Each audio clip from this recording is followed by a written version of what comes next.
Okay, so the last thing to do on the list is to be able to open a form for editing, and then let's go to the form to add the criteria table there and functionality to have a first implementation of this, the whole risk profile. So let's go back here on the list designer, on the author's application list designer, to edit this list. And actually I would get this command and go to the design section, to the action buttons. We need to add a similar editor here, not exactly the same. Actually, let's try to see if I have one. I have a button here now, nav command editor, where we have some examples of those.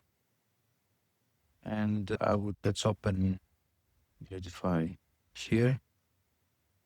And list ID. All I have to do is just keep the same as new. But here I have to specify selection ID. So I have to add one more field here on the inside locate. Inside locate, I specify the current form that I'm going to open, the ID of the form. Since the command type is form.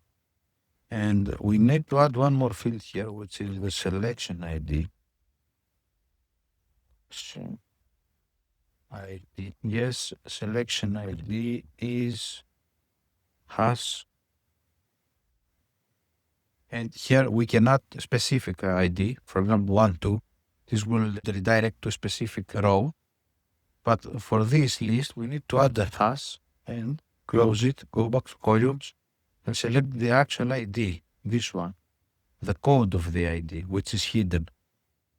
Let's show it, make it visible initially, just to understand it. Go back to action buttons. Sorry, nav commands. I didn't add it yet to the action button.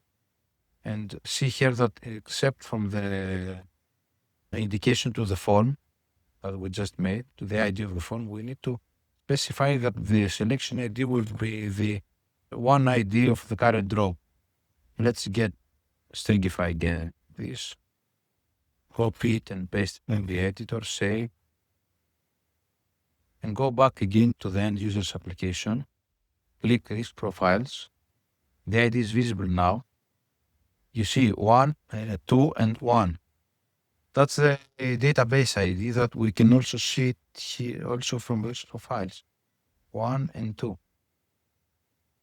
So since on the author we specify that the code CFID of the selected of this current row will be used there as a selection ID, it will be able to open it for modification. So let's hide it, of course. We don't need to, for the user to see we don't need the user to see the actual ID of the database, but of course we need to use it.